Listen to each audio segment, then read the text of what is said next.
All right. Now we will discuss about the vesicular transport. अब हम बात करेंगे vesicular transport. What is basically vesicular transport. तो vesicular transport है क्या चीज़, इसके बारे में हम डिस्कस करेंगे. It is the transport of membrane bounded substances. तो बड़ी सिंपल सी डेफिनेशन है कि मेम्ब्रेन बाउंडेड सब्सटेंसेस जो हैं वो ट्रांसपोर्ट किए जाते हैं या फिर एक्सचेंज किए जाते हैं. फॉर एग्ज़ाम्पल ये जो है सेल की मेम्ब्रेन है, यहाँ पे इस मेम्ब्रेन के ऊपर जो बाउंडेड सब्सटेंसेस हैं रिसेप्टर साइड्स के ऊपर आके चिपक जाते हैं, बाउंड हो जाते हैं, ठीक है, ऐड हो जाते हैं, या फिर ट्रांस मेम्ब्रेन हमारी जो है एक्सचेंज ऑफ मॉलिक्यूल्स है, ट्रांस मेम्ब्रेन मूवमेंट हो रही है. इसके अलावा सीधे सीधे चैनल्स बने हुए हैं, ठीक है, we can say there is presence of channels. तो यहाँ पे चैनल्स हैं, तो इन चैनल्स के थ्रू जो मूवमेंट हो रही है सब्सटेंसेस की उसको बोलते हैं मेम्ब्रेन बाउंड ट्रांसपोर्ट. तो मेम्ब्रेन बाउंड ट्रांसपोर्ट के बीच में सबसे इम्पॉर्टेंट दो प्रोसेसेस हैं जिनके बारे में आज हम चर्चा करेंगे. दैट इज़ एंडोसाइटोसिस, यानी कि सेल के अंदर कैसे जो है सब्सटेंसेस मूव करते हैं. Large particles, large size substances कैसे मूव करते हैं. And in the latter part of the lecture we will discuss about the exocytosis, यानी सेल के द्वारा बनाई हुई प्रोडक्ट जो है वो कैसे आउटवर्ड मूव करती हैं. ठीक है, ये जो हमारा सेल है ये प्रोडक्ट्स बना के बाहर कैसे सेंड कर रहा है, दैट इज एक्सोसाइटोसिस. और कैसे कैसे सब्सटेंस अंदर एंटर करते हैं, दैट इज एंडोसाइटोसिस. एंडो का मतलब हमेशा आपको पता ही है कि एंडोसाइटोसिस का मतलब होता है movement of particles inside the cell. So now we will discuss about the endocytosis. तो सबसे पहले हम बात करेंगे एंडोसाइटोसिस प्रोसेस की. इसके अंदर कौन कौन से प्रोसेसेस आते हैं और ये प्रोसेस जो है वो बॉडी के लिए क्यों ज़रूरी है. Endocytosis, okay. So what is basically endocytosis. It is the process by which large particles, ठीक है, लार्ज पार्टिकल्स जो हैं लार्ज साइज जिनका मॉलिक्यूलर वेट, लार्ज पार्टिकल्स का मॉलिक्यूलर वेट ज़्यादा होता है वो जो है सेल के अंदर मूव कर जाते हैं. मूवमेंट ऑफ लार्ज पार्ट जो है पार्टिकल्स, यानी कि ये सेल्स हैं तो इसके आसपास प्रेजेंट है extra cellular fluid. Extra cellular fluid हमारा सेल्स के आसपास पड़ा है, ओके. तो इस फ्लूइड से कौन कौन से पार्टिकल्स, लार्ज साइज पार्टिकल्स जैसे कि लिपोप्रोटीन्स, ग्लूकोज मॉलिक्यूल्स, ठीक है, लिपोप्रोटीन ग्लूकोज मॉलिक्यूल्स कैसे सेल के अंदर जो है एंटर करेंगे, इट इज़ एंडोसाइटोसिस. तो एंडोसाइटोसिस के बीच में खुद बहुत सारे जो हैं प्रोसेसेस आते हैं, बट ब्रॉडली क्लासिफाइड. अगर हम मेन प्रोसेसेस की बात करें तो सबसे पहले नंबर पे आता है इसके अंदर, यानी एंडोसाइटोसिस का पहला वो तरीका जिसके साथ सेल अपने अंदर सब्सटेंसेस को इंजेस्ट कर लेता है वो है हमारा समा लेता है अंदर, दैट इज फेगोसाइटोसिस. तो ये जो प्रोसेस है ये हमने WBC के अंदर भी पढ़ा हुआ है. दैट WBC सेल्स जो हैं हमारे वो एंडोसाइटोसिस शो करते हैं. So when we talk about the endocytosis it is basically we can say process of engulfing the large size molecules. तो हमने देखा कि लार्ज साइज मॉलिक्यूल्स को इनगल्फ करने का जो प्रोसेस है उसको बोलते हैं फेगोसाइटोसिस. ठीक है जी. हमने देखा था इम्यूनोलॉजिक सिस्टम में WBC जो हैं, for example these are WBC and they consume. WBC जो हैं ये हमारे WBC हैं, ठीक है, WBC सेल्स हैं. They consume, they eat up bacterial cells, ये जो हैं रॉड लाइक बैक्टीरिया, इनको ये ईट करने का काम करते हैं, खाने का काम करते हैं, ठीक है, खाने का काम कर जाते हैं। दे लाइक टू इंजेस्ट और eat the large size molecular bacteria, virus etcetera, ठीक है। तो यहाँ पे हमारा जो वाइट ब्लड सेल है, जो वाइट ब्लड सेल है वो भी तो बॉडी का एक सेल है, वो भी तो एक बॉडी का सेल है ना, वाइट ब्लड सेल।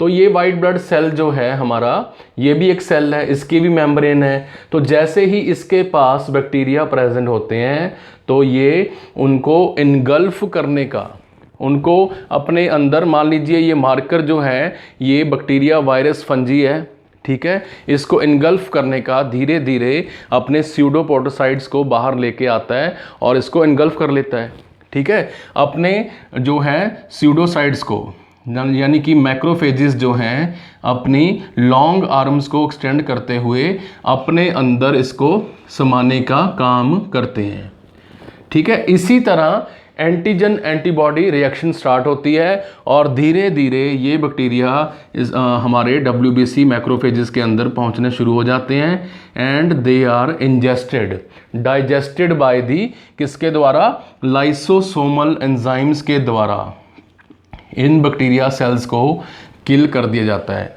यहाँ पे एक बात बहुत इंपॉर्टेंट ध्यान में रखने वाली है कि बैक्टीरिया भी हमारे सेल होते हैं, वायरस भी क्या है, अनवांटेड प्रोटीन्स हैं जो कि आके रिसेप्टर साइट के ऊपर, ये सेल है, इसकी रिसेप्टर साइट के ऊपर वायरस आके फिक्स हुआ। वायरस ने आते ही इंट्रा सेलुलर सिग्नल्स सेंड करने शुरू कर दिए, सेल्स के अंदर सिग्नल सेंड करने शुरू कर दिए और न्यूक्लियस में जाके इन सिग्नल्स ने क्या किया, न्यूक्लियस की स्ट्रक्चर को, DNA की स्ट्रक्चर को चेंज कर दिया, ठीक है, चेंज कर दिया। अब सेल अपनी प्रोडक्ट या तो ज़्यादा बनाएगा या कम बनाएगा, ठीक है। वायरस का काम क्या है, वायरस बेसिकली होता क्या है, virus is basically A protein जो कि न्यूक्लियस में DNA RNA की फंक्शनिंग को चेंज कर सकती है, ठीक है। उसी तरह WBC जो है वो इंजेस्ट कर लेते हैं फेजोसाइटोसिस प्रोसेस के साथ बैक्टीरिया को किल करने के लिए। These red ones are the harmful pathogens, killers हैं, इन्फेक्शन कर सकते हैं। तो इनको इनगल्फ करने का काम कर रहा है कौन, हमारे WBC मैक्रोफेजेस। तो सबसे पहला तरीका जिसके साथ एक सेल दूसरे सेल को अपने अंदर ले लेता है, दैट इज फेजोसाइटोसिस प्रोसेस। फेजोसाइटोसिस के साथ स्यूडोसाइट्स जो हैं इसकी लॉन्ग ब्रांचेस बना के इसको इनगल्फ करके अपने अंदर समा लेते हैं and then kill and then release the dead, we can say debris of the bacteria.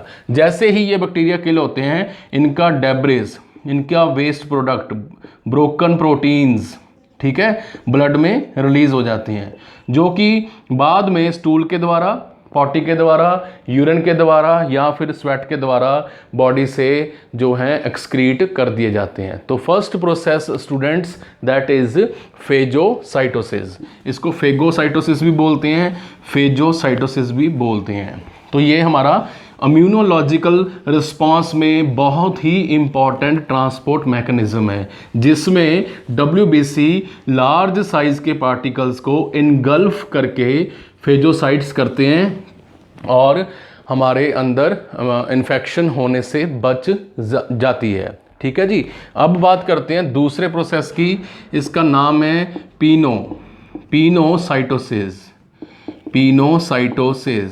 Pinocytosis. हम पानी को क्या करते हैं, पानी को हम क्या करते हैं, पीते हैं, ठीक है, पीना, ये आपने यहाँ पे याद रखना है। इसको बोलते हैं सिंपल भाषा में सेल ड्रिंकिंग। सेल का ड्रिंक करना, नहीं वो वाला ड्रिंक नहीं है जो आप सोच रहे हो, ठीक है। Some students are thinking some nasty things, we can say cell drinking, इसको सेल ड्रिंकिंग भी बोला जाता है। इसके अंदर होता क्या है, तो कैसे जो हमारा सेल है वो पिनोसाइटोसिस कर सकता है। तो यहाँ पे हमारा जो सेल है इसके आसपास, फॉर एग्जांपल ये जो सेल है इसके आसपास हमारा जो है एक्स्ट्रा सेलुलर फ्लूइड में वांटेड सब्सटेंसेस जो हैं प्रेजेंट हैं। ठीक है, वांटेड जो हमारे सेल के लिए हेल्दी हैं, नीडी हैं, अपना सेल को ज़रूरत है वो सब्सटेंसेस प्रेजेंट हैं। For example these are lipoproteins, lipoproteins हैं। अब ये सेल के अंदर जाना मांगती हैं, तो यहाँ पे हमारा सेल जो है ये क्लैथरिन, क्लैथरिन प्रोटीन होती है, क्लैथरिन, क्लैथरिन प्रोटीन होती है जो मेम्ब्रेन के ऊपर प्रेजेंट है। क्लैथरिन प्रोटीन उसकी हेल्प के साथ इस मेम्ब्रेन को इनवेजिनेट कर लेती है, इस मेम्ब्रेन को क्या कर लेती है, इनवेजिनेट कर लेती है क्लैथरिन, और हमारा ये लिपोप्रोटीन मॉलिक्यूल यहाँ पे प्रेजेंट होना शुरू हो जाता है। जहाँ पे आपने एक बात याद रखनी है यहाँ पे, वो है कि ये clathrin protein inside the membrane present होती है, इनसाइड द मेम्ब्रेन प्रेजेंट होती है क्लैथरिन प्रोटीन। अब जैसे ही लिपोप्रोटीन की मात्रा एक्स्ट्रा सेलुलर फ्लूइड में ज़्यादा हुई, उसी समय हमारे सेल्स की मेम्ब्रेन्स इनवेजिनेट कर जाती हैं अंदर की तरफ, पिट लाइक स्ट्रक्चर, ठीक है, पिट लाइक स्ट्रक्चर बना लेती हैं, पिट लाइक स्ट्रक्चर बना लेती हैं, हल्का सा गड्ढा सा बना लेती हैं मेम्ब्रेन्स और इनको अंदर ले आती हैं।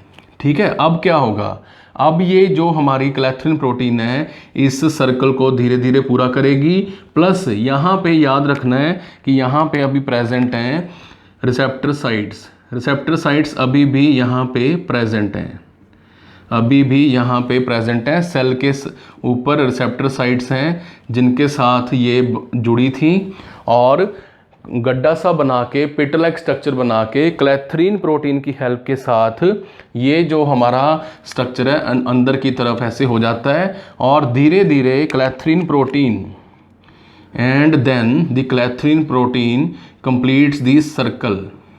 ठीक है, कंप्लीट्स द सर्कल, सर्कल जो है कंप्लीट हो जाता है। अब ये जो स्ट्रक्चर है, ये जो स्ट्रक्चर है अंदर की तरफ खींच लिया है लार्ज साइज मॉलिक्यूल को, इसको बोलते हैं वैक्यूल या वेसिकल, वैक्यूल भी बोलते हैं, वेसिकल भी बोलते हैं। सबसे ज़्यादा वेसिकल्स जो फॉर्मेशन है, ये जो प्रोसेस है सबसे ज़्यादा हमारा नर्वस सिस्टम में, ख़ास तौर पे ब्रेन में पाया जाता है। तो एक्स्ट्रा नॉलेज बता रहा हूँ कि ब्रेन में जो ब्रेन के न्यूरॉन सेल्स हैं वो इसको, हमारे सब्सटेंसेस को, ग्लूकोज को, लिपोप्रोटीन्स को ऐसे ही यूज़ कर रहे हैं। ठीक है, कैसे यूज़ कर रहे हैं, वेसिकल बना के। जैसे ही सेल के आसपास लिपोप्रोटीन जो हमारे यूज़फुल सब्सटेंसेस हैं, सेल के आसपास उनकी मात्रा बढ़ती है, कंसंट्रेशन इंक्रीज होती है, उसी time vacuole formation, vesicle formation करते हुए क्लैथरिन प्रोटीन क्या करती है, इसको बबल रैप करती है, एक गुब्बारे की तरह इसको पैक कर लेती है। आपने देखा है ना वो कॉस्टली आइटम्स को बबल रैप में जो है पैक किया जाता है। ठीक है, उसी तरह वेसिकल फॉर्मेशन यहाँ पे हो रही है, और लार्ज सब्सटेंस को, रेड कलर वाले लार्ज सब्सटेंस को इंजेस्ट कर लिया गया है, अंदर ले लिया गया है, अंदर खींच लिया गया है। अब जैसे ही ये अंदर पहुँचती है, एक बार फिर ध्यान से सुनिए, एक बार फिर जो रिसेप्टर साइट्स हैं वो फ्री हो जाती हैं। रिसेप्टर साइट्स एक बार फिर जो है सेल मेम्ब्रेन की तरफ पहुंचना शुरू कर देती हैं। रिसेप्टर साइट्स जो है सेल मेम्ब्रेन की तरफ पहुंचना शुरू कर देती हैं। Let me make it very clear for you so that आपको अच्छी तरह समझ आ जाए। ओके, तो हमने देखा रिसेप्टर साइट्स जो हैं मेम्ब्रेन की तरफ मूव कर चुकी हैं, धीरे धीरे यहाँ पे एक्सप्रेस होना शुरू हो जाती हैं। अब ये जो वैक्यूल है ये ओपन अप हो चुका है, इस लार्ज सब्सटेंस ने कहीं भी मूव करना है, अगर इसने माइटोकॉन्ड्रिया में जाना है, अगर इसने हमारे न्यूक्लियस में जाना है, तो इसकी एंट्री वहाँ पे करवा दी जाती है। ठीक है जी, एंडोसाइटोसिस का दूसरा जो हमारा पार्ट है दैट इज़ पिनोसाइटोसिस। तो अब आप इसको सेल ड्रिंकिंग क्यों बोलते हैं, क्योंकि बहुत बड़ी मात्रा में बॉडी के सेल्स, खास तौर पे नर्वस सिस्टम के सेल्स ऐसे ही वैक्यूल फॉर्मेशन, वेसिकल फॉर्मेशन करते हुए जो है बड़ी मात्रा में सब्सटेंसेस को अंदर की तरफ खींचते हैं and then they use it. So this is the endocytosis part of pinocytosis. ठीक है, लार्ज साइज के पार्टिकल्स को पिनोसाइटोसिस की हेल्प के साथ जो है अंदर की तरफ कंज्यूम कर लिया जाता है। सो दिस वाज पिनोसाइटोसिस। अब बात करते हैं रिसेप्टर मेडिएटेड एंडोसाइटोसिस। ठीक है, एक और प्रोसेस है नंबर 3, रिसेप्टर मेडिएटेड एंडोसाइटोसिस। ठीक है जी, इसमें आते हैं हमारे रिसेप्टर मेडिएटेड। तो यहाँ पे हमारे जो रिसेप्टर्स हैं वो मेडिएटर का काम कर रहे हैं, बिचौलिए का काम कर रहे हैं, ब्रोकर का काम कर रहे हैं। रिसेप्टर्स की हेल्प के साथ यहाँ पे हमारा जो सेल है इसके ऊपर रिसेप्टर साइट्स लगी हैं, ये वाली। ठीक है, ये जो रिसेप्टर साइट्स हैं जैसे ही इनके ऊपर स्पेशल प्रोटीन्स, तो सबसे पहले बात करते हैं हम ग्लूकोज इनटेक के बारे में। जो सेल्स हैं वो ग्लूकोज कैसे कंज्यूम करते हैं, कैसे अपने अंदर लेके जाते हैं। एक एवरेज स्टूडेंट ये बात बोलेगा कि हमारे जो सेल हैं उनको लगातार ऑक्सीजन की ज़रूरत है, हमारे सेल्स को लगातार जो है ग्लूकोज की ज़रूरत है। बट एक इंटेलिजेंट स्टूडेंट बोलेगा कि जैसे ही इंसुलिन, पैनक्रियास के द्वारा बनाई गई इंसुलिन यहाँ पे आके बाउंड होती है, ठीक है, और रिसेप्टर साइट्स पे इंसुलिन रिसेप्टर्स के ऊपर आके बाउंड होती है प्रोटीन, ब्लड में घूमती हुई प्रोटीन इंसुलिन। कौन सी प्रोटीन है ये? इंसुलिन हार्मोन है, प्रोटीन है इंसुलिन। तो वैसे ही जैसे यहाँ पे बाउंड होती है, साथ के साथ खुल जाते हैं यहाँ पे हमारे जो हैं गेट्स, जिनके थ्रू हमारे ग्लूकोज को, किसको एंट्री मिलेगी? ग्लूकोज को एंट्री मिलेगी। अब ग्लूकोज किस में यूज़ हो रहा है? माइटोकॉन्ड्रिया में। क्या बनाने के लिए? एटीपी बनाने के लिए। तो यहाँ पे बीच में पड़ने का काम, मध्यस्थता करने का काम, बीच में आने का काम किसने किया? इंसुलिन ने किया। अब अगर इंसुलिन नहीं बनेगी, कम बनेगी, when the patient's body is not producing enough insulin, okay. Pancreas के जो बीटा सेल हैं, पैनक्रियाज के जो बीटा सेल्स हैं, this is pancreas and it's beta cells. ठीक है, बीटा सेल्स जो हैं वो क्या नहीं बना रहे? इंसुलिन नहीं बना रहे। तो इंसुलिन नहीं बना रहे तो यहाँ पे हमारी ग्लूकोज को एंट्री मिलेगी कि नहीं मिलेगी? ऑब्वियस है, नहीं मिलेगी। तो यहाँ पे जो ब्लड घूम रहा है, ठीक है, कैपिलरीज में फ्लूइड घूम रहा है, तो इसमें ग्लूकोज की मात्रा जो है धीरे धीरे इंक्रीज होना, शूट अप हो जाएगी और it will lead to the very famous disease condition that is diabetes. तो इसको बोलते हैं डायबिटीज़। लैक ऑफ इंसुलिन के कारण सेल के अंदर ग्लूकोज का एंडोसाइटोसिस नहीं हो पाता, ग्लूकोज का एंडोसाइटोसिस नहीं हो पाता। इसी तरह हमने याद रखना है, कई सेल्स में ये जो क्लैथरिन है, इसकी प्रोडक्शन, इसकी जो प्रेजेंस है कम होती है। ठीक है, क्लैथरिन की प्रेजेंस कम होगी। तो मान लीजिए ये जो सेल है, ये वाला, इसके अंदर क्लैथरिन प्रेजेंट कम है या फिर है नहीं है क्लैथरिन इज़ नॉट प्रेजेंट देयर। तो यहाँ पे जो हमारी लिपिड प्रोटीन्स हैं वो घूम रही हैं, हाई डेंसिटी एलडीएल है, ठीक है, लिपोप्रोटीन्स घूम रही हैं, एलडीएल घूम रहा है, लो डेंसिटी लिपोप्रोटीन। तो क्लैथरिन की कमी के कारण यहाँ पे हमारा लो डेंसिटी लिपोप्रोटीन बढ़ता जाएगा, बट अंदर एंट्री नहीं होगी। क्लैथरिन की कमी के कारण जो हमारा एलडीएल है, लो डेंसिटी लिपोप्रोटीन, इसकी एंट्री यहाँ पे नहीं होगी, विच कैन कॉज हाइपर। ध्यान से सुनिए, जिसके कारण क्या हो सकता है? हाइपर मीन्स ज़्यादा, ठीक है, कोलेस्ट्रीमिया, ठीक है, हाइपर कोलेस्ट्रॉलीमिया, ये हो सकता है हाइपर कोलेस्ट्रॉलीमिया, जो कि धीरे धीरे क्या डेवलप करेगा? कोलेस्ट्रीमिया, कोलेस्ट्रॉल लेवल का इंक्रीज हो जाना, जो कि आगे जाके CAD यानी कि कोरोनरी आर्टरी डिजीज़ को जन्म दे सकता है, ठीक है, which can lead to the we can say coagulation process को एक्टिवेट करेगा, और occlusion of the coronary artery which can cause atherosclerosis and infarction of the myocardium layer. तो हमने देखा कि बेशक प्रोटीन की मात्रा नाम छोटा है क्लैथरिन, बट बहुत इंपॉर्टेंट है। उसी तरह रिसेप्टर मेडिएटेड हमारी जो एंडोसाइटोसिस है इसकी भी बहुत इंपॉर्टेंस है।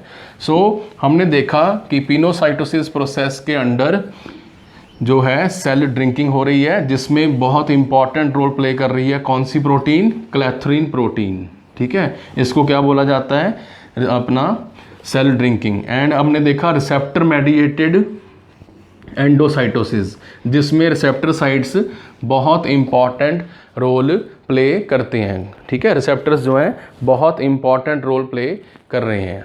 तो हमने देखा कि अपना pinocytosis also called cell drinking. Now we will be discussing about the exocytosis, ठीक है। अब हम बात करते हैं एक्सोसाइटोसिस की।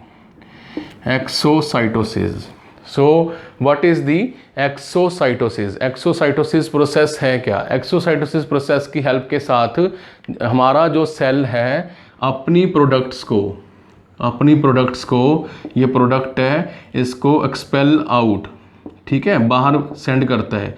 बाहर किस में सेंड करेगा? सेल या फिर बॉडी के सेल्स अपनी प्रोडक्ट कैसे सेंड करते हैं? For example let's talk about the pituitary gland. ये जो हमारा ग्लैंड है ये पिट्यूटरी ग्लैंड है। हमने पढ़ा है एनाटॉमी में कि इसके कई सारे हार्मोन्स हैं। तो यहाँ पे जो सेल हैं पिट्यूटरी ग्लैंड के सेल्स हैं, बॉडी का हर एक ऑर्गन सेल्स का बना हुआ है ना, तो यहाँ पे सेल्स जो हैं तरह तरह के हार्मोन्स बना रहे हैं, ठीक है, तरह तरह के हार्मोन्स बना रहे हैं। तो वो सेल्स अपनी प्रोडक्ट यानी कि हार्मोन्स को बाहर कैसे भेजते हैं? इस प्रोसेस को बाहर सेंड करने को, एक्सपेल करने के प्रोसेस को बोलते हैं exocytosis. It is called exocytosis. Exocytosis is the process by which the intracellular, cell के अंदर, ठीक है, सेल के अंदर का जो इंट्रासेलुलर प्रोडक्ट्स हैं वो क्या करती हैं? वेसिकल बनाती हैं। For example this is the nucleus, okay. Nucleus हमें पता है, न्यूक्लियस कंटेन डीएनए और it makes helps in making RNA. RNA क्या है? आरएनए मैसेंजर प्रोटीन्स हैं जो कि प्रोडक्ट बनाने में हेल्प करती हैं।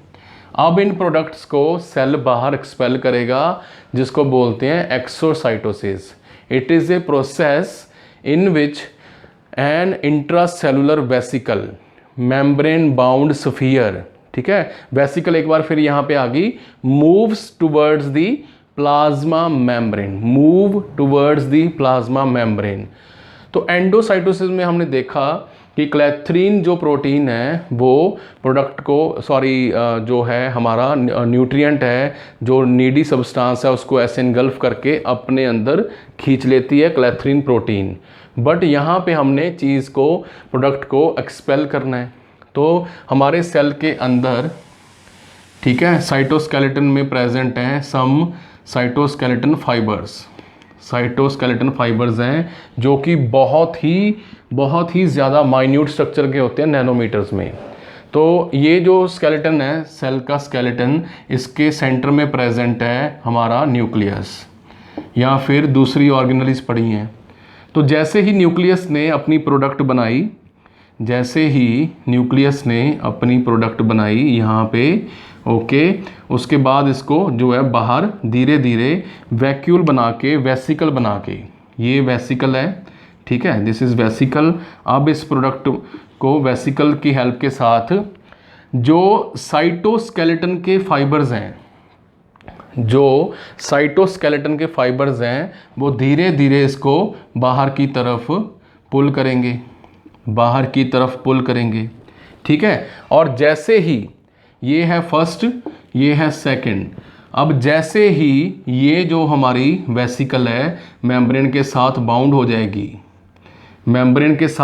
जाएगी, ये प्रोडक्ट को बाहर की तरफ रिलीज कर देगी। प्रोडक्ट को बाहर की तरफ रिलीज़ कर देगी, पुश कर देगी। प्रोडक्ट जो है फाइनली बाहर आ चुकी है। ठीक है, प्रोडक्ट जो है बाहर आ चुकी है। अब सेम क्लैथरिन इस मेम्ब्रेन को जो है कंप्लीट करने का काम करती है। तो हमने देखा थर्ड स्टेप में कैसे न्यूक्लियस ने फर्स्ट स्टेप में प्रोडक्ट तैयार की। प्रोडक्ट को साइटोस्केलेटन के फाइबर्स जो हैं पुल करते हैं और धीरे धीरे वेसिकल फॉर्मेशन, बबल बना के जो है वेसिकल बना के, पॉकेट बना के इसको बाहर खींचने का काम करती है, मेम्ब्रेन की तरफ छोड़ के आती है और एकदम से मेम्ब्रेन प्रोडक्ट को बाहर किस में रिलीज़ कर देती है, एक्स्ट्रा सेलुलर फ्लूइड में रिलीज़ कर देती है। तो एंडोसाइटोसिस एंड एक्सोसाइटोसिस दो ऐसे प्रोसेसेस हैं जिनके साथ हमारे क्या रिलीज़ हो रहे हैं, जो सब्सटेंसेस हैं वो ट्रांसपोर्ट हो रहे हैं, इनटेक एंड आउटपुट। ठीक है, एंडोसाइटोसिस में सेल क्या कर रहे हैं, अंदर की तरफ सब्सटेंसेस को खींच रहे हैं, बट एक्सोसाइटोसिस में जो लार्ज साइज प्रोडक्ट्स हैं उनको बाहर की तरफ जो है पुश किया जाता है। अब सबसे अच्छी एग्जांपल है न्यूरोट्रांसमीटर्स की। ठीक है, न्यूरोट्रांसमीटर्स में जो है हमारे डोपामिन, न्यूरोट्रांसमीटर्स में हमारे डोपामिन आ चुका है, सीरोटोनिन, गाबा। ये जो हैं एक neuron, this is one neuron, synaptic knob, second neuron की जो आ गई हमारी साइनेप्टिक क्लेफ्ट। ठीक है, तो यहाँ पे न्यूरॉन्स जो हैं अपने क्या बना चुके हैं, दे हैड प्रोड्यूस्ड न्यूरोट्रांसमीटर। अब वेसिकल फॉर्मेशन के साथ इसको बाहर की तरफ पुश किया जाता है, और धीरे धीरे ये जो है वेसिकल मेम्ब्रेन को जो है इसके साथ कनेक्ट करके, यहाँ पे ऐसे कनेक्ट करके इसको बाहर की तरफ प्रोडक्ट को लेके आती है।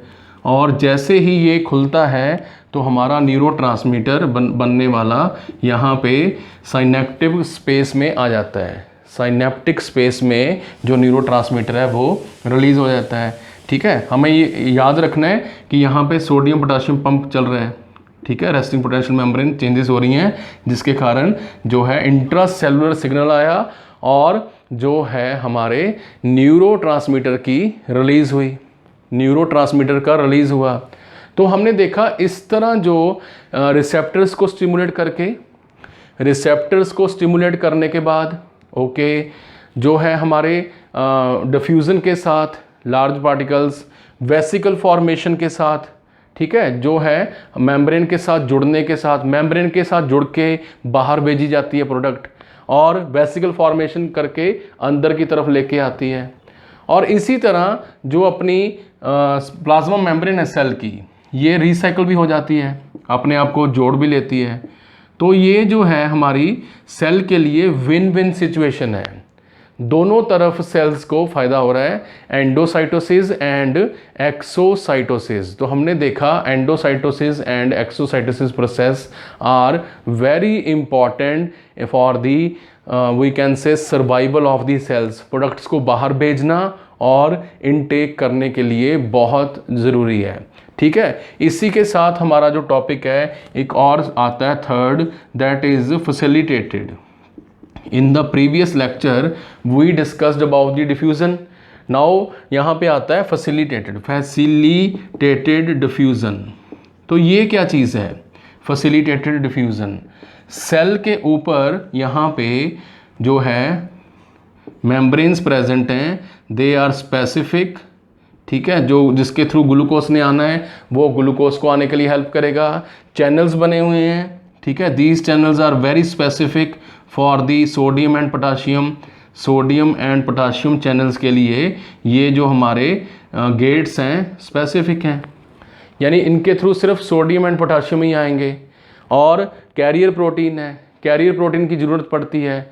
जैसे ही यहाँ पे जो है सोडियम पोटाशियम पंप है, ये वाला सोडियम पोटाशियम पंप है, इसके साथ लाइगैंड, यहाँ पे सेल के अंदर लाइगैंड अटैच होता है, उसी के साथ ये गेट जो है ओपन हो जाता है। उसी के साथ गेट ओपन हो जाता है और सोडियम पोटाशियम अंदर आ जाते हैं। तो सुविधा दी गई है, कंफर्ट दिया गया है, सुविधा दी गई है, फैसिलिटी दी गई है, इसी कारण इसको फैसिलिटेटेड डिफ्यूज़न कहा जाता है। बिकॉज बाहर की तरफ जो है यहाँ पे कंसंट्रेशन हाई है सब्सटेंसेस की, बट सेल के अंदर कम है। जैसे ही सेल के अंदर ये सब्सटेंसेस की कमी होती है, उसी समय लाइगेंड बेस्ड, ठीक है, लाइगेंड जो हैं गेट के साथ जाके जुड़ जाते हैं और गेट ओपन अप हो जाता है। सोडियम पोटाशियम पंप इसकी सबसे क्लासिकल एग्जांपल है, और उसमें हमने देखा कि जो हमारा सोडियम पोटाशियम पंप है वो इसी के साथ हेल्प लेके काम कर रहा है, ठीक है। 3 सोडियम इन 2 पोटाशियम आउट जो है प्रोसेस चल रहा है, ठीक है। तो this was all about the endocytosis, exocytosis and facilitated diffusion. Facilitated diffusion में आपने याद रखना है कि डिफ्यूज़न को फैसिलिटेट किया जाता है, यानी कि वैसे तो ये पैसिव एक्टिविटी है, बट यहाँ पे लाइगेंड की हेल्प के साथ जो हमारी डिफ्यूज़न है उसको फैसिलिटेट किया जाता है, ठीक है जी। So this was all about the endocytosis and exocytosis along with very small part of facilitated diffusion. In case you have any doubt regarding these processes, feel free to ask in the comment section below. Class dismiss.